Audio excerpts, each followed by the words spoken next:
ಚಿಲ್ಲರೆ ಕೋಟಿ ಕೊಡ್ಬೇಕು ತಾನೆ NDRF ಗೈಡ್ಲೈನ್ಸ್ ಪ್ರಕಾರ. ನಾವು ಅವ್ರಿಗೆ ಸ್ಪರ್ಧೆ ಕೊಟ್ಟಿರೋ ಪ್ರಕಾರ, ಅವ್ರ ಅಧಿಕಾರಿಗಳು ಒಪ್ಕೊಂಡು ಇರೋ ಪ್ರಕಾರ ಕೊಡ್ರಿ, ಮೊದ್ಲು ಕೊಡಿಸ್ರಿ. ನಿಮ್ಗೆ ಆಯ್ತು, ಮೊದ್ಲು ಕೊಡಿಸ್ರಿ. ಅದನ್ನ ಕೊಡ್ಸೋದ್ ಬಿಟ್ಬಿಟ್ಟು ನೀವು ಇಲ್ಲಿ ಯಾವ್ದೋ ತರ ಲೆಕ್ಕಾಚಾರ ಹಾಕಿರಿ. ಹೆಂಗ ಸ್ವಾಮಿ ಇದು? ನಾವೇನೋ ಮಾಡ್ತೀವಿ, ನಾವೇನೋ ಹೋಗಿ ಸರ್ ರಾಜ್ಯ ಸಭೆ ಅದನ್ನ ಕೇಳಕ್ ನಾವ್ ಇಲ್ಲಿಂದ ಡೆಲ್ಲಿಗೆ ನಿಯೋಗ ಹೋದ್ರೆ ಕರಿಸ್ಕೊಳ್ಳಬಾರ್ದು. ಮುಂದುವರಿಸಿ ಮಾತಾಡ್ಲಿಕ್ಕಿದೆ. ಹೊಡೆದ್ರೆ ನಾವೇನ್ ಮಾಡ್ಬೇಕು ಸ್ವಾಮಿ? ಕರ್ನಾಟಕದ ಮರ್ಯಾದೆ ಕಳೆಯಕ್ಕ ನಾವು ಹೋಗಿದ್ದು ಈ ರಾಜ್ಯದ ಅಭಿವೃದ್ಧಿಗೋಸ್ಕರ, ಈ ರಾಜ್ಯದ ಬಡ ರೈತನ ಏನಿವತ್ತು ಸಂಕಷ್ಟಕ್ಕೆ ಸಿಕ್ಕಾಗಿದ್ದೇನೆ ಬರ ಬಂದು, ಆ ಬರದಲ್ಲಿ ಸಿಕ್ಕಿದಾನೆ ಈ ರಾಜ್ಯದ ರೈತ.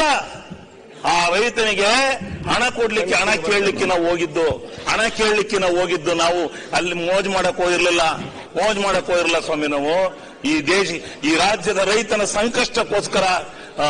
ನಮಸ್ಕಾರ ಸ್ವಾಮಿ, ನಮಸ್ಕಾರ ಅಧ್ಯಕ್ಷರಿಗೆ.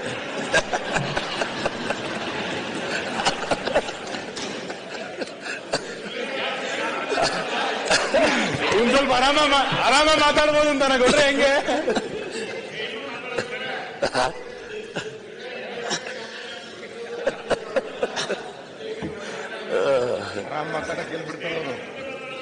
ಆಮೇಲೆ ಈಗ ನಾವು ಬೆಳಿಗ್ಗೆ ನಿನ್ನೆಯಿಂದ ಕೊಪ್ರಿ ಅಂತ ಇದೀವಿ.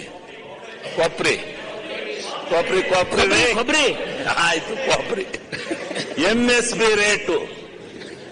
MSB ರೇಟ್ ಅಂದ್ರೆ ಹಿಂದೆ ನೋಡ್ರೆ ನಮ್ಮ ಅಧ್ಯಕ್ಷರ ತಲೆ ತಿರುವಿ ನಾವು ಅವ್ರಿಗೆ ಓಡಿಸ್ಬಿಟ್ರಿ. ಈಗ ಅವ್ರನ್ನ ಕುಡಿಸ್ಬಿಟ್ರಿ. ಅವ್ರು ಮಾತಾಡ್ತಾರೆ, ಇವ್ರು ಹೋಗಕ್ಕಲ್ಲ, ಬೇರೆಯವರು ಮಾತಾಡ್ತಾರೆ. ಮುಗಿಸ್ರಿ ಲಘುನ.